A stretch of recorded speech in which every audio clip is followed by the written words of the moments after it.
Hello everyone, welcome to the new world with high IIT thinking. आज हम आपको बताने वाले हैं कि कायरल सेंटर और कायरल मॉलिक्यूल में डिफरेंस क्या होता है। कई लोग तो कायरल सेंटर कायरल मॉलिक्यूल एक ही बात समझ लेते हैं।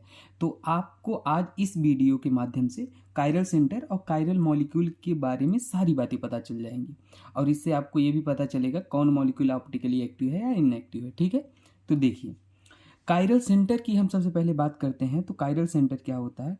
कायरल सेंटर को असिमेट्रिक सेंटर भी बोलते हैं या कभी कभी स्टीरियो सेंटर भी बोलते हैं।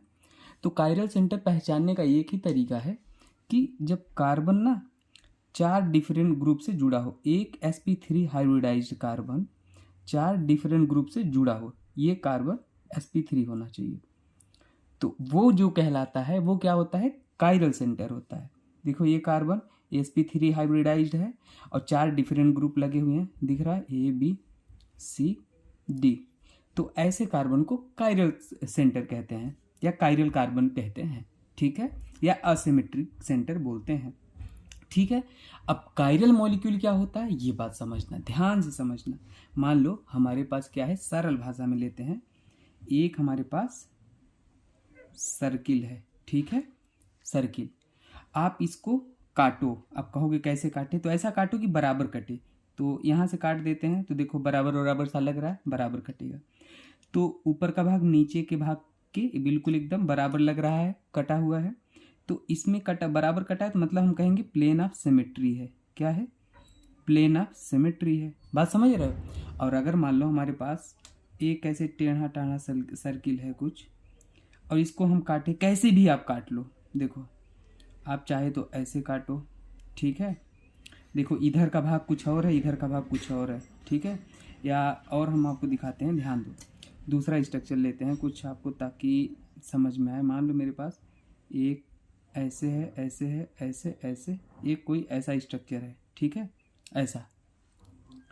अब देखो, आप इसे काटो, कैसे भी काटो, क्या काटने पे बराबर दिख रहा है? कहीं की साइड से ऐसे काट देते हैं। मान लो देखो, इधर जाओगे तो कॉर्नर, इधर जाओगे तो ये, और इधर की देखो, ये लंबाई थोड़ी छोटी है, ये लंबाई थोड़ी बड़ी है, मतलब ये बड़ी ही है, समझना ना, एक जे बराबर नहीं है। अब ये नहीं कहना सर नापने पे इतनी ही बड़ी आएगी, तो ये बड़ी ही बनाया है मान लो। ठीक है, ये 10 मीटर की है, ये 5 मीटर की है। तो यहाँ से काटो तो देखो इधर बराबर भागों में नहीं कट रहे हैं। तो इसमें क्या है? प्लेन ऑफ सिमेट्री क्या है? अब्सेंट है। तो प्लेन ऑफ सिमेट्री क्या हो, जहाँ पे अब्सेंट होता है ऐसे मॉलिक्यूल, वो क्या होते हैं? कायरल मॉलिक्यूल कहलाते हैं। क्या कहलाते हैं? Chiral molecule. ठीक है, और अगर कायरल है तो वो ऑप्टिकली एक्टिव भी होगा।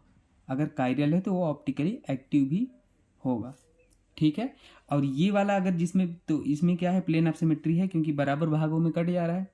तो प्लेन ऑफ सिमेट्री होता है तो उसे क्या कहते हैं? ए कायरल मॉलिक्यूल। क्या कहते हैं? ए कायरल मॉलिक्यूल। ए कायरल मॉलिक्यूल।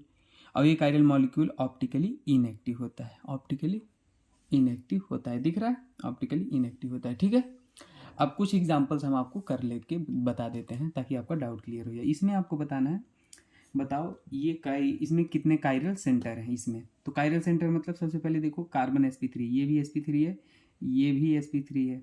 ठीक है, तो sp3 से कितने ग्रुप जुड़े होने चाहिए? 4 ग्रुप जुड़े होने चाहिए। तो देखो, इधर गए एक अलग ग्रुप है, क्योंकि इधर गए तो डबल बॉन्ड आ रहा है, इधर गए तो अलग ग्रुप लगा है, तो एक ग्रुप, दो ग्रुप, और यहाँ 2 हाइड्रोजन लगे हैं। तो भाई 4 ग्रुप सेम होने चाहिए थे, 4 ग्रुप डिफरेंट होने चाहिए थे, यहाँ 2 सेम आ गए। तो अब तो ये तो हो ही नहीं सकता कायरल कार्बन। इस पे आओ, यहाँ पे हाइड्रोजन भी लगा एक, ये मिथाइल है।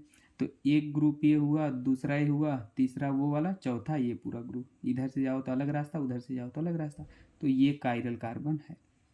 क्या है? एक कायरल कार्बन है इसमें।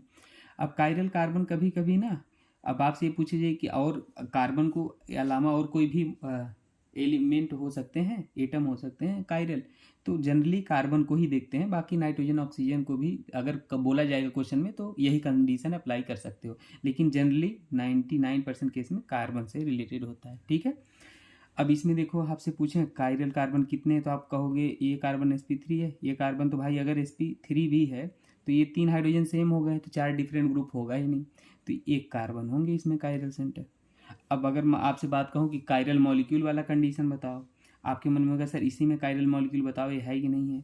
तो कोई ना, बस वही तरीका वही है।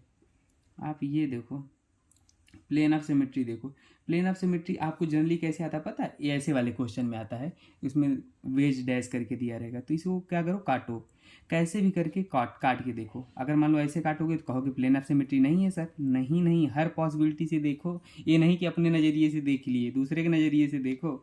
तो यहाँ से देखो काटो तो प्लेन ऑफ सिमेट्री है, ऊपर का भाग नीचे के भाग से मैच कर रहा है, तो ये प्लेन ऑफ सिमेट्री है। तो ये कैसा हुआ, एक कायरल मॉलिक्यूल। ठीक है, अगर एक भी प्लेन ऑफ सिमेट्री क्या हो जाए, दिख गया, तो आप समझ जाना वो कैसा है, एक कायरल है। ठीक है, अब यहाँ पे देखो, इसमें आपसे बताना कायरल मॉलिक्यूल है कि एक कायरल मॉलिक्यूल है, तो आप क्या करो, सीधे सीधे काटो।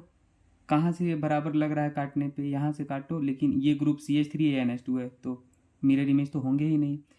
प्लेन ऑफ सिमेट्री मतलब क्या होते हैं, ऊपर का भाग नीचे के भाग से मिरर इमेज हो, या काटने के बाद जो दो कंपोनेंट बनेंगे वो आपस में एक दूसरे के मिरर इमेज हो। जैसे आप शीशा के सामने जाओगे तो आपका चेहरा दिखेगा ना, वैसे ही यहाँ पे ये शीशा रख दिया हमने, तो ऊपर का भाग अलग नीचे का भाग अलग, भाई ये तो कौन सा प्लेन ऑफ सिमेट्री नहीं है।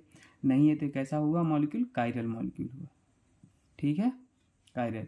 और एक ट्रिक याद रख लो, अगर प्लेन ऑफ सिमेट्री क्या हो, अब्सेंट हो ना, तो मॉलिक्यूल कैसा होता है, नॉन सुपर इम्पोजिबल, और क्या होता है, कायरल होता है और ऑप्टिकली एक्टिव होता है। ये याद रख लो प्लेन ऑफ सिमेट्री। बाकी इसका उल्टा कर देना, अगर प्लेन ऑफ सिमेट्री प्रेजेंट है तो सुपर इम्पोज, ए कायरल, इनएक्टिव। ठीक है, अगर कुछ डाउट हो तो आप कमेंट सेक्शन में पूछ लेना। बाकी मैंने पूरा GOC पढ़ा रखा है, प्लेलिस्ट में आप देख सकते हो, 0 से एडवांस तक, बढ़िया एकदम, IIT JEE तक। और किसी को ऑर्गेनिक नहीं समझ आती तो वहाँ से समझ आने लगेगी, अब पक्का आप एक बार ज़रूर देखना। बाकी ट्रिक टेक्निक की भी वीडियो हैं जो प्रिपरेशन कर चुके हैं, वो वहाँ से देख लेना प्लेलिस्ट में, जल्दी जल्दी क्वेश्चन सॉल्व कर लोगे, ट्रिक बताया है। ठीक है, बाकी कुछ डाउट हो तो कमेंट सेक्शन में पूछ लेना। ओके दोस्तों, थैंक यू।